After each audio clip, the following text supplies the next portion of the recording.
in this team. So questions about that, and of course we asked your thoughts about this.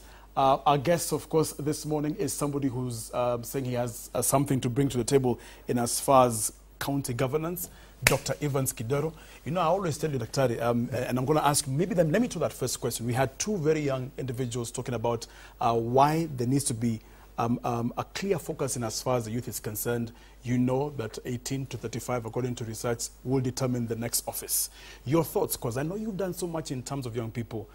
What is a clear disconnect in terms of government and youth in as far as enterprise is concerned?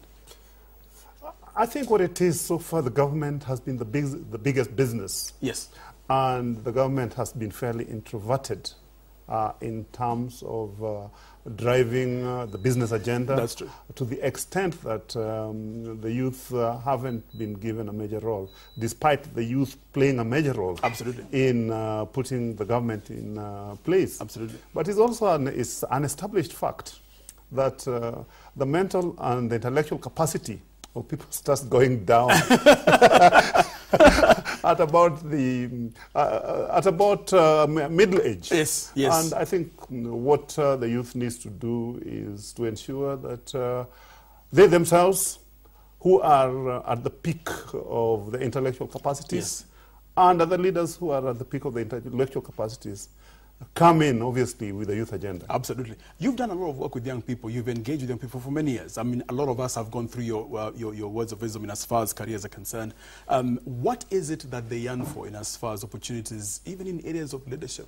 What is it that they want, and what is it that they're asking for in as far as these positions are concerned? I think what the youth want to do is to make the future better, because a lot of the people and a lot of us, the future is where we're going to spend most of our lives. That's true. That's true. So we just need to give the youth the opportunities. Absolutely. I, for example, I was very lucky.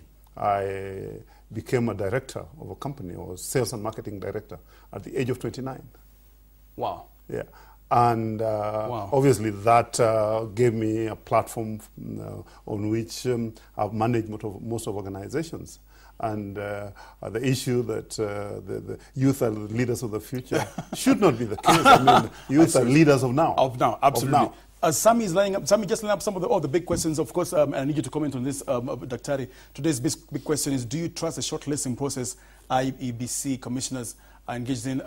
James Karongo Korea says the honest truth is that I don't trust the process. All the commissioners should be given a chance to defend their position. They brought the change we needed. Brilliant minds they were. Electronic transmission of results, as James Karongo's thoughts. Election and the process of election is very important. We are moving into a new political dispensation as far as structures of government are concerned, national government and county.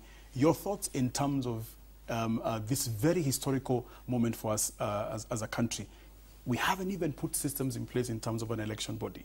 What are your thoughts? Are you, of course, skeptical in terms of whether you will record that opportunity in a clear process? I think, I mean, the spirit going forward, of course, driven by what happened in 2007, yes, is very, very clear. Kenyans are very, very clear in their minds that we want a very, very transparent process. Yes. And this can only be achieved if human intervention is removed as much as possible. So we need to be looking at automating the next election process as much as possible. With respect to the fear that's arising at the moment, I think the Kenyans are speaking their minds, and I think the recruitment team needs to listen to them. Absolutely. Absolutely. So here's this one's to you, and somebody was asking me on Facebook, why is Dr. running for office? Why is he soiling his name in politics? You've done so well in terms of the private sector. You've even changed the way we package sugar in terms of Umia sugar. Why? That's what people are asking. But let me ask you, Dr. What is it that compels you right now to say, you know what, I've done so much for the private sector, I can do something for public service, so allow me? Jimmy, it's just not about private sector. In life, one always needs to ask themselves, what is my purpose in life? Because you come for a time, you go. But the only thing that is ever remembered are the lives you touched and the lives that you changed. And I'm glad, I mean, I touch lives of people like me, Jimmy. Exactly. And what I've done when I taught at the university for a while, I worked for SmithKline Beecham. I looked after 27 countries. Then I worked at the Nation now in Mumias. It's not so much the job, it's the difference that I'm able to make.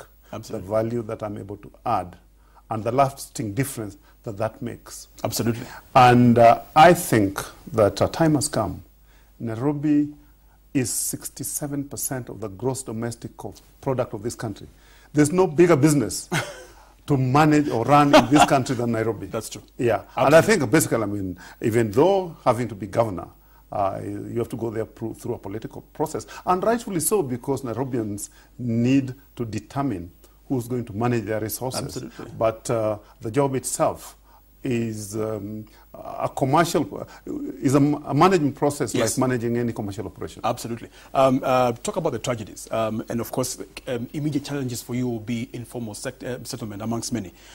Since this week has been, news has been inundated with that. Talk about informal settlement and what is it that you will do differently in terms of opportunities you see in that area? Let me start by quoting the disasters report, worldwide disaster report by International Red Cross Society of March 2010, where Kenya and Nairobi were named as probably the least prepared, yes, in terms, yes, of managing disasters. I'm sure, I mean, you're aware, and everybody's aware, that the Office of the President, yes, Minister of Special Programs, did put up a paper on disaster management. Yes. It was a draft policy of 2009.